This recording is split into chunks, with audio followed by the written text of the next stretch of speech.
Would you like to eliminate the blocks that are getting in the way of you manifesting everything you desire? This is Robert Manni, host of Guys TV, and this week my special guest is Colette Baron-Reid, and we're going to talk about the art of manifesting. And it all starts right here, right now on Guys TV. You can also catch me on KCAA Radio here in Southern California, Guys Radio, my worldwide podcast, and we're on UK Health Radio all weekend long. Guys TV, Guys Radio, thanks for your support.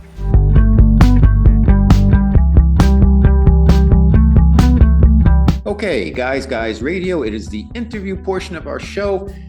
And welcome back to Guys Radio, where we talk about the real stuff behind living intentionally, creating meaning, and turning into that inner magic we all have. I'm your host, Robert Manni, and today I'm very excited. We have Colette Baron-Reid on the show. She's got a new book. It's called The Art of Manifesting, and it's really about art and manifesting. And I know how many people have trouble manifesting. We're going to get into all of that today. You probably know Colette as a best-selling author, oracle expert, and spiritual teacher. And today we're diving into her book, The Art of Manifesting, How to Create What You Desire While Letting Go of What You Don't Want. So welcome to the show, Colette Baron-Reid. Nice to see you. Nice to see you. Thank you for having me on the Guys. Is it the Guys or the Guys Radio? Guys Radio. I love it. I love it. But we're not for guys only. So your background is so varied, and your experience is incredible. We're going to get into the book, The Art of Manifesting, which is really special. But tell everybody a little bit about you, your journey, what you do, and how you came to us today. Yeah, it's a very strange journey. So I've just been following along. So how about this? So what I do, I should just kind of say, why the heck am I on the show, right? So I'm an artist, both a recording artist and a visual artist, but I'm also involved in transformational leadership and personal transformation as part of what I do. What I use is a really unique tool, which I'm known for. I've sold over 2 million Oracle card decks worldwide. So I have 19 of those and 7 books. So I've been publishing and doing things for quite a few years. And I have been in a very strange profession. And that I would say when I first started 36 years ago, you would have considered it fringe. But right now, I would say we're at the corner of fringe and Maine. Yeah. So I've moved. And it was very interesting because I fell into this work and just in a nutshell. So I've always had an ability to access, and by the way, too, many people can do this, where we just sort of know what's going on with other people. We have a sense of things through our intuition. I just happen to have, everybody can run, but not everybody runs in the Olympics. I'm the Olympic runner, right? But everybody has this. There's nothing special. But the fact that I can do it the way I do it is. But that was very interesting. My parents were immigrants, where I'm Canadian. And so they came over after World War II. My mom was very interesting because she was German, but Polish background.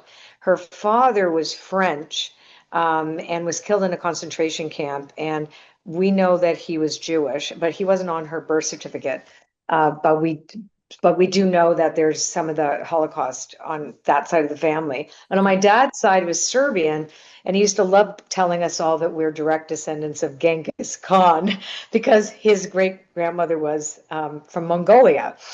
So that was interesting. But what has that got to do with what I do? Well, my parents being hardworking European immigrants, I had to go to law school. Right? I mean, they put me in a WASPy private school. They changed our last name. They made it sound really, went from itch to not.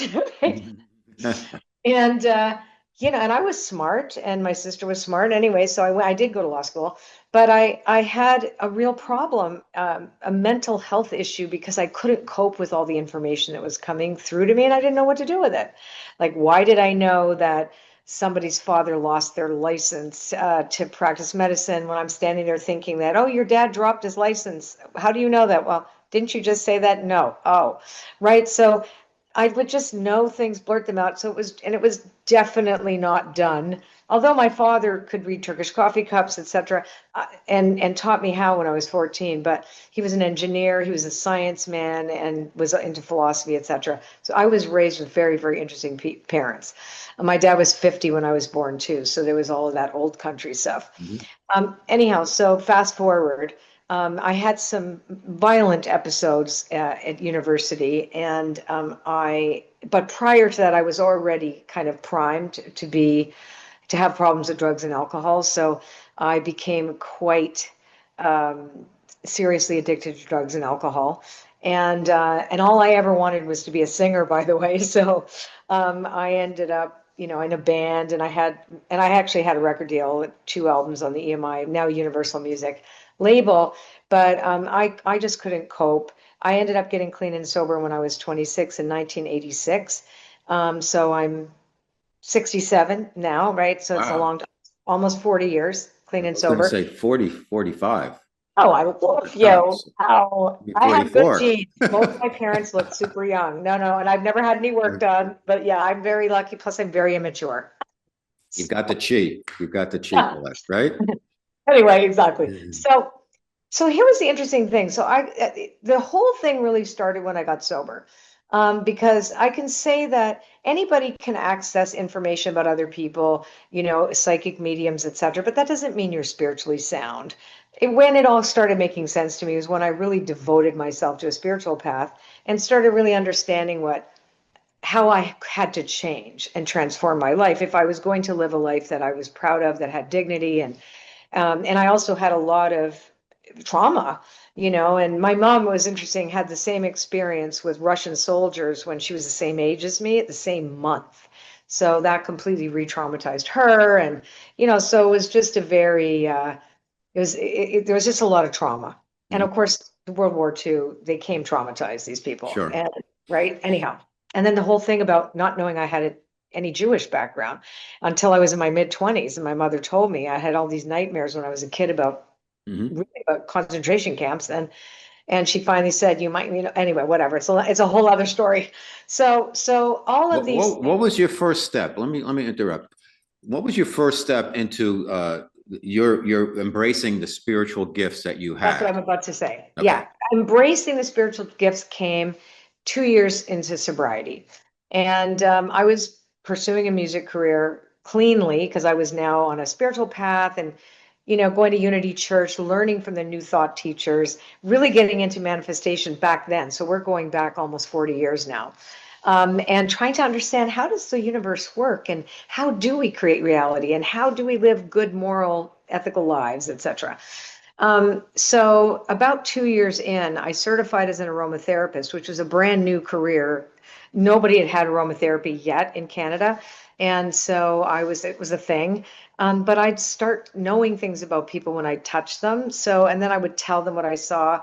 And quickly, nobody wanted massages. They wanted just to talk to me. And that's how my kind of Wow. profession as an intuitive was born, Mhm. all the while by me saying to them, I don't really do this. I'm really a singer. Don't come back next year. This isn't my job. So, but it was my job. So as I transformed, however, and I started getting really, really, I am very nerdy. So I was fascinated with two subjects, like history, historical, um, traditional methods of divination. I mean, I did everything from egg divination to bird augury, which means you look at how bird formations tell you something about the world, and then the tarot, I Ching, Norse runes, etc. Because I was interested. I wanted to know, how do we navigate this world that we're in? And so I became quite an expert at those things, all the while trying to get a record deal. But anyhow, so I started doing readings, and I started seeing things about people. Um, my reputation was built on my predictive accuracy, but I started asking questions like, wait a sec, what if this could have been better? Like, what if this is only where you're pointing? What if you could change something? Because I could see sometimes like, oh, if they could only just work on this Mhm. they would not be heading in this direction. And that's how my readings changed from predictive to prescriptive, more to look at, well, here's the map I see playing out, but here's And of course, because I was living proof, the map I had when I was drinking and drugging and after the violence, etc., became pretty obvious I was on a self-destruct route. And I'll show you how upset I am. I'll set myself on fire. That was kind of how I was. Mhm. But down the road now, I became a different person. And so I was like, I did this.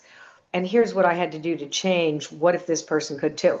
So that then led, even though I was still pursuing music, I never had any attachment, which goes into the concept of manifestation. I would always wanted to be of service, and I thought it was writing music and singing because music was the thing that had spoke to me. So I thought that was my gift to others, but it wasn't. I mean, it wasn't because really this ability that was really given to me, and I honed it in terms of what I used it for. And it was like, okay, if I could serve other people in a way that could be supportive, and remembering that there is no such thing as absolute determinism. Like, I'm the least woo-woo person in the woo-woo world. You're going to bump into. I'm very skeptical.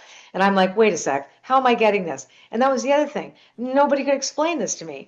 So I was so excited when Michael Talbot wrote the book, The Holographic Universe, because that I started reading books on quantum physics and, quantum mechanics and singularity and the just all of these things, the science behind all this that no one has ever explained, because we don't recognize that we're in this dynamic living field of information, because we've separated it out as the superstitious whole thing, like the separation of church and state, for example, right?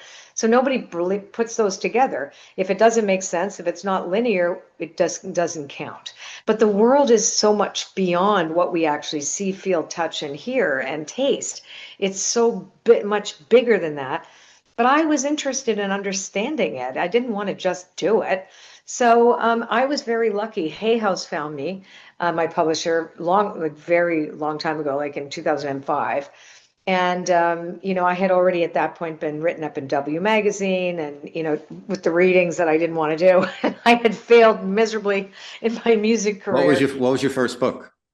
My first book was called Remembering the Future, because that's how it feels for me when I did readings for people. It's like, I remember them. I remember events about them that hasn't supposedly happened yet in this dimension of consciousness anyway. So that's why it was called Remembering the Future. The second book was Messages from Spirit. And then I started recognizing that I could create these modernized version of ancient divination systems, oracle systems. So I went at that and then ended up How did your famous cards that have sold millions, how did you create them? So this is a really interesting subject because they didn't come out of thin air. So I was looking for the intersection amongst all of the ancient divination systems of different cultures that exist, because they're artifacts of culture. Like we have runes and things like all that. of them. They're artifacts of the culture of the time. Sorry, this is my dog. I don't know if it's a radio show that people see or all right, people see it. You can see on my YouTube. dog. Yeah, that's okay. Okay, great. Here she is. Her name is Bazoo. She's very needy. Hello. Yes. Okay. So I was fascinated with the commonalities amongst them all, like from everything from the Romans and the Greeks and the Mesopotamia and the what this and that and whatever, because they all had something in common, which was that they spoke to universal themes outside of the fact that they also spoke to their own. Can you sit down there? Their own cultures, like for example the I Ching, which is very popular with men, by the way, too, which is interesting. It's heady, it's intellectual, and it's also, if you look at the culture at the time, was very army based, right? So that was culturally connected to ancient Chinese culture. Then you have runes, which is Norse culture, and you have the medievalism of the tarot.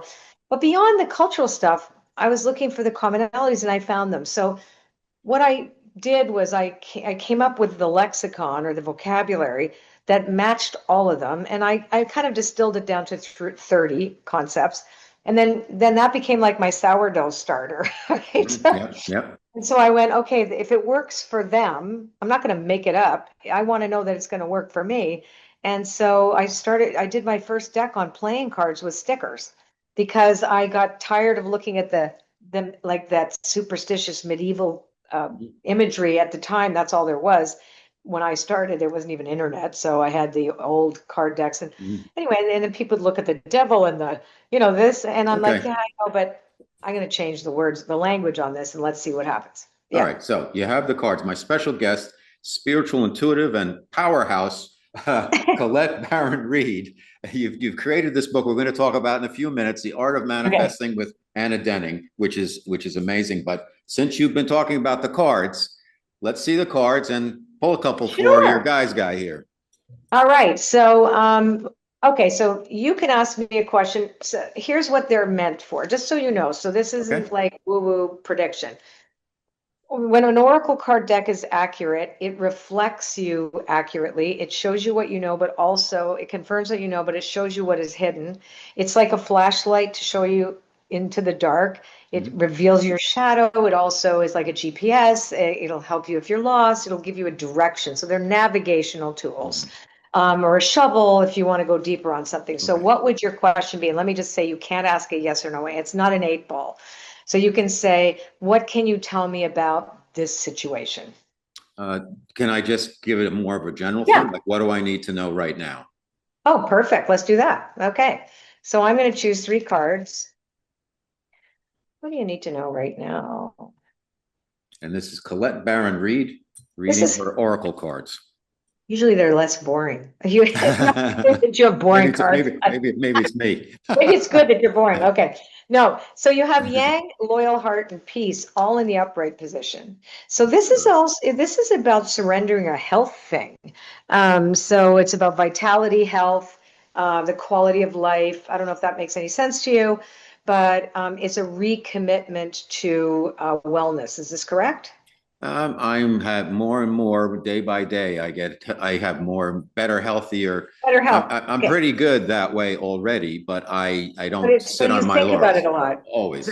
Yeah, see, that's why. So you think about your vitality is what it's saying. Always. So and I write a column about wellness for Health Triangle magazine. Aging is a choice. So it's all about. Too funny. Wait till you hear this then, because if that is true, then what we're looking at here is some type of contract or some type of, which may not be a magazine, could be a book. So it's more about being loyal to this and then creating something that will make you feel that your service has been brought to the world in a bigger way. And then peace is at the other end of it, which for you is like, that's what it's all about for you, is to feel that sense of wellness. For you also equals inner peace. That sounds so boring, but it is kind of the truth. Oh, it's right in line with exactly what I'm doing right now, which I'm doing finishing up the proposal and blah, blah, Oh my God. blah. And you're looking for congratulations in advance. Not so boring. You're getting a deal.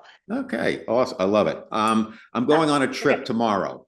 Okay. What do you need to know about the trip? It's going to be a good, positive trip, and it's going to have future applications for me. Do you need to know more about what the trip is, or is that enough?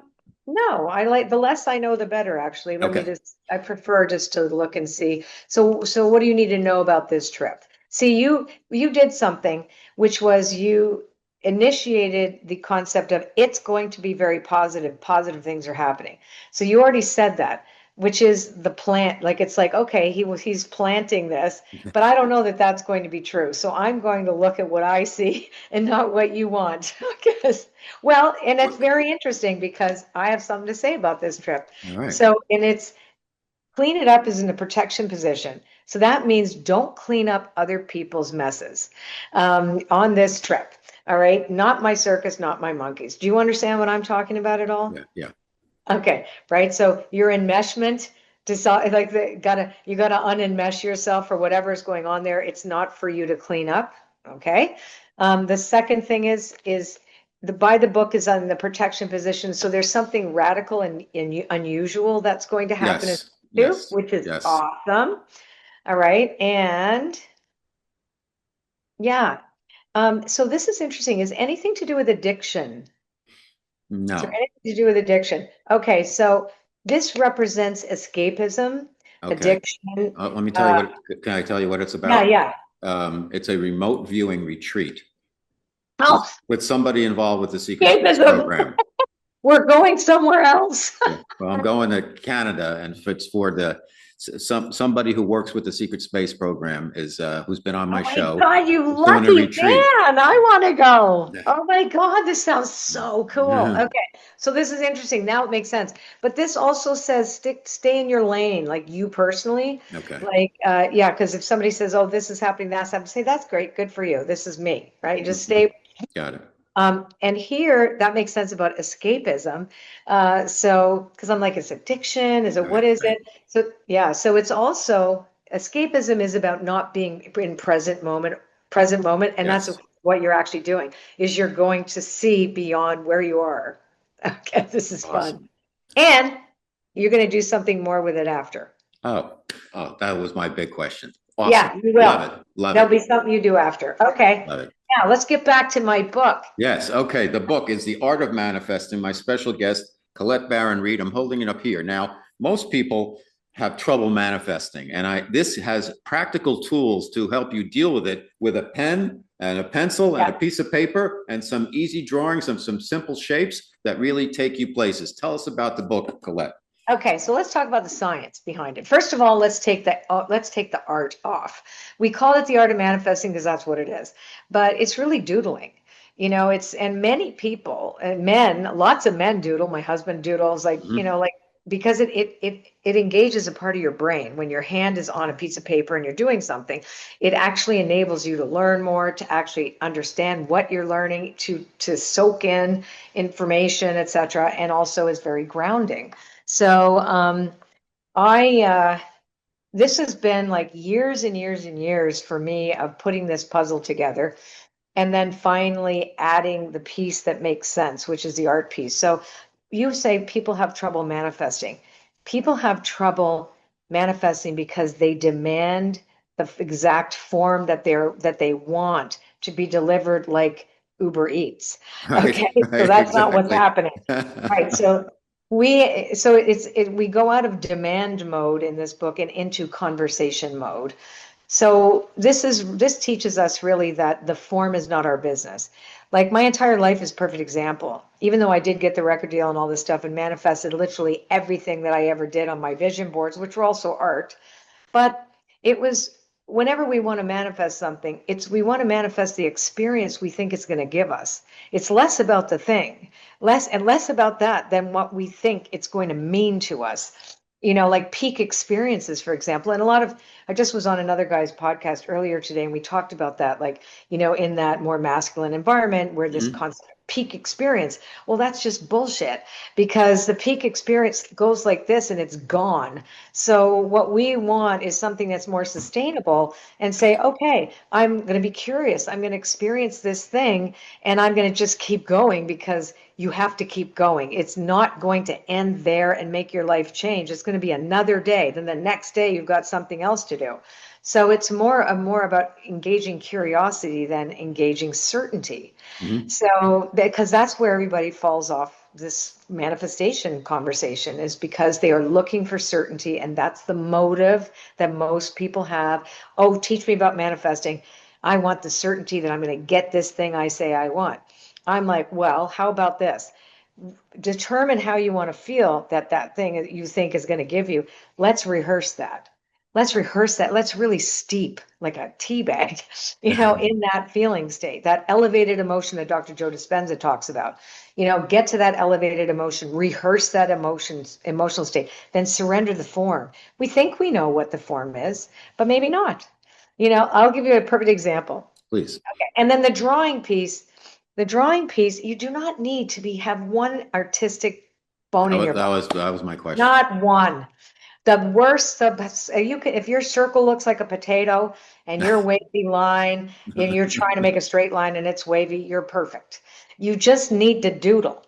That's basically we're going to call our workshops Doodle Your Destiny because it really is. And because you're recruiting a part of the brain.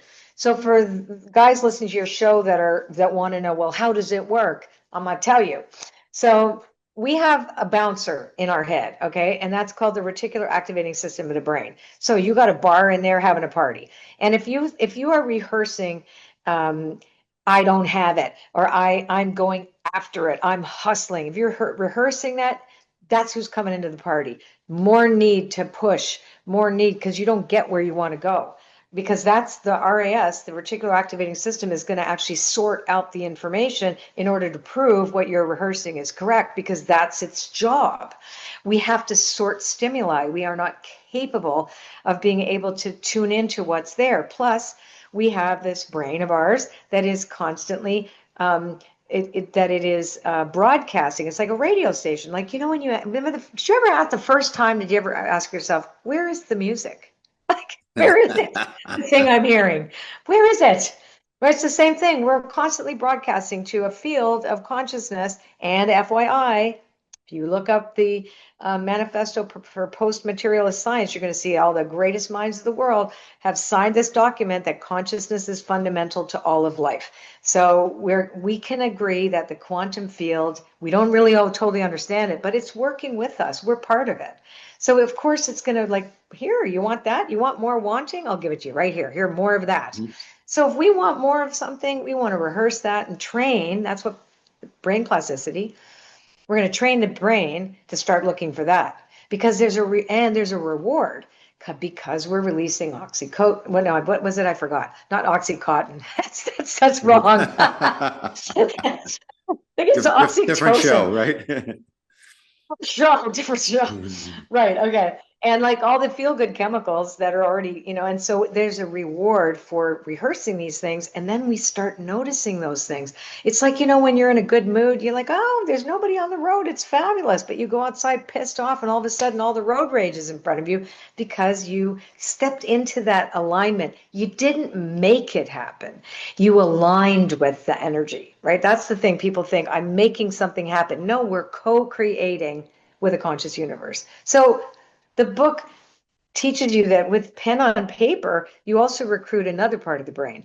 So mirror neurons, this is like for 5-year-olds, just so you know. And I didn't do all the research. I hired somebody to prove to me that what I was experiencing was accurate. I said, let's look for the science. And me and my partner, Anna, she teaches neuro arts, and both of us are complete nerds. So that's why we call it Nerd Alerts in the book, because we knew it would be heavy on science. But I was tired of just being woo-woo, and I'm like, listen, there's real science to back this up, you know, and how we get into alignment. And then we have to stay curious. Well, I wonder what this is.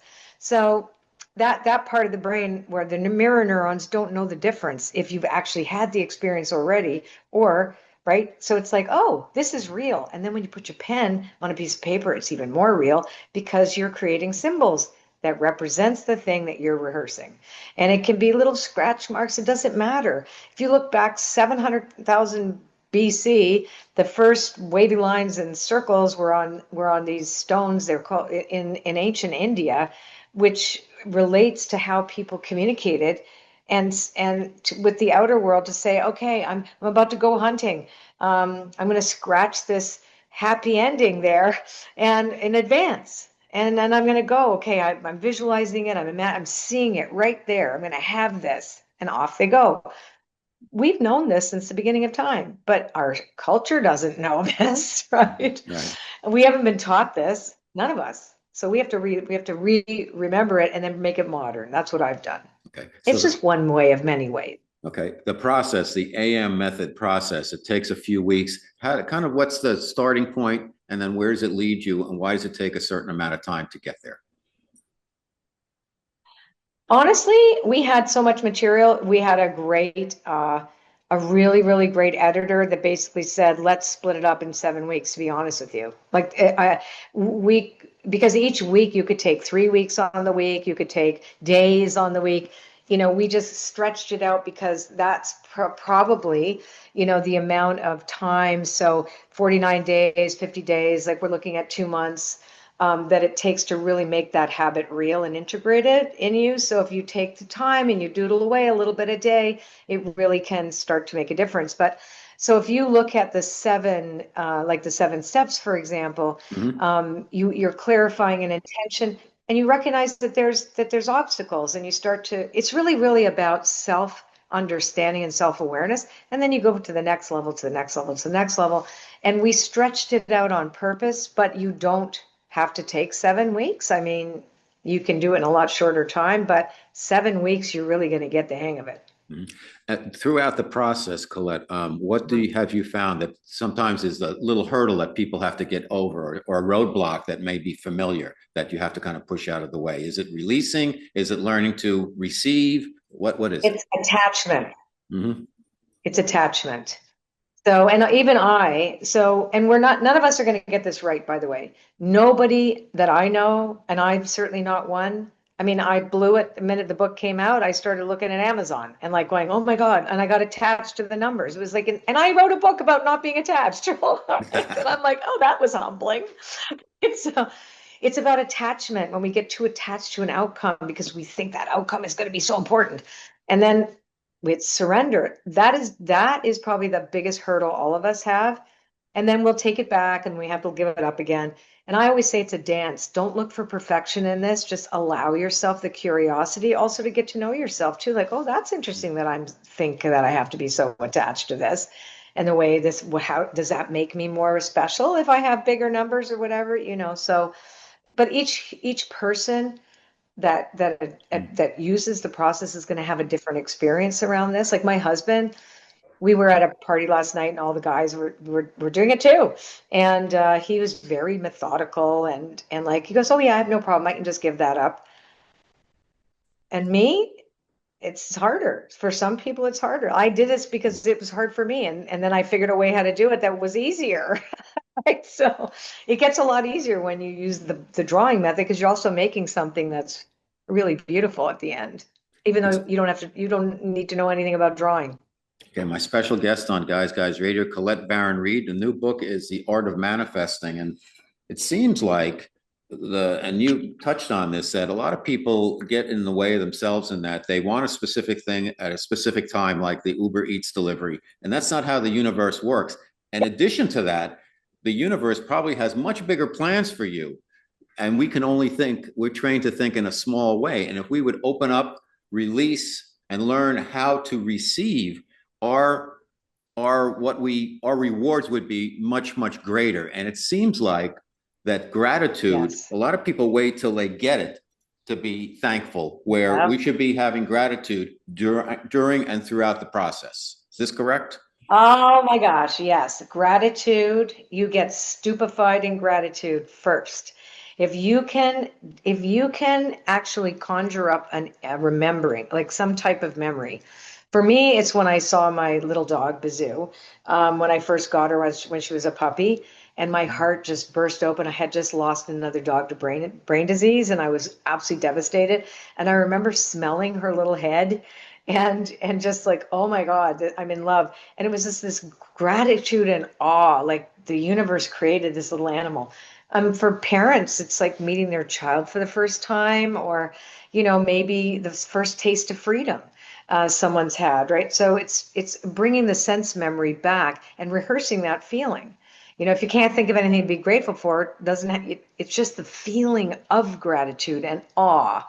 And then you literally get high doing doing the Mhm. circles over and over again, and then you're ready. When you are steeped in gratitude, I will tell you something. A friend of mine's daughter was having an anxiety attack, and I'm like, why don't you just come here and draw some circles with me? And she couldn't after like an hour. She goes, this is so pretty, and I don't remember what this was about.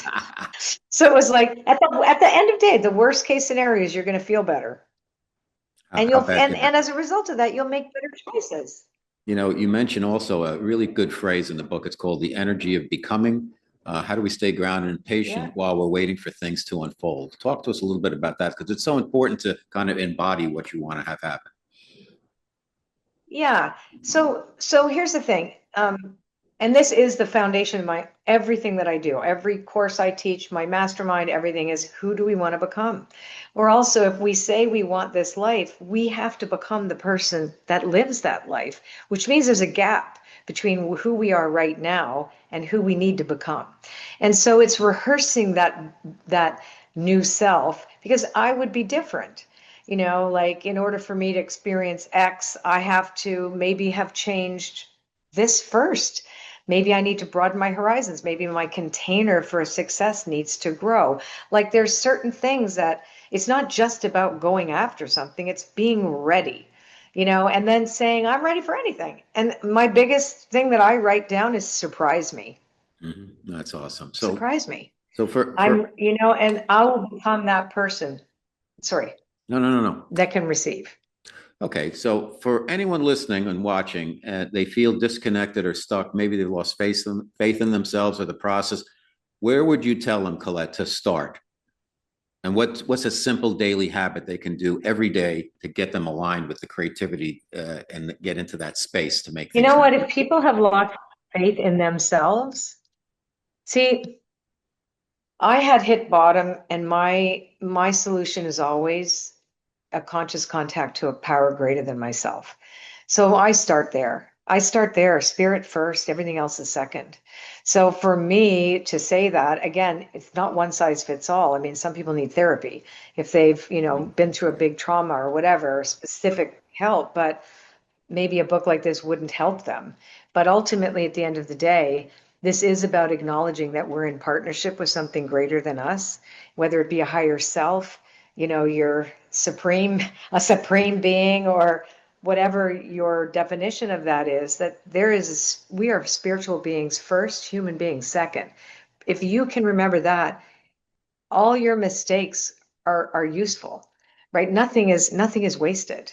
It's when we think we're alone and we're the only ones. And by the way, certain things in the world right now appear that, because there's an override when there's a great cultural change in the world. That's as a result of a whole lot of people focusing on a particular outcome, and then you see the fallout from that too. So this is both on a global scale and a local scale, but first we have to do it locally. We can't impact the global unless our local, ourself, and our relationship to a power greater than, and our hope. Because this is what this book is about. It's about bringing your agency back online and having hope. Oh, amazing. So with all the things going out there in the world today, and it seems like the screws are getting tighter, and there's everything from the economy and 3i Atlas and disclosure and everything else. What would be your sense as to what you want people to know about that? Because a lot of people are filled with anxiety, and it's almost like, I can't believe they can actually dial things up any further. And it's like, click, one more level. Now, so here's the thing. Where's your focus? And how's that working for you? As I quote Dr. Phil, I mean, our anxiety is a rehearsed state of being. We're being conditioned to keep rehearsing that feeling state. Who's benefiting from that? Not us. So my attitude is, yes, acknowledge that there is definitely all these things are true, but this and that are true. This here is also true. I can co-create an extraordinary life in spite of all of that on top of that. And I'm only going to give that so much of my energy. I'm not going to give over to it. I will not allow myself to be conditioned to see that as my only reality, because that's all you're going to see. So find a way to dial your anxiety down. Maybe it's not this. This does work.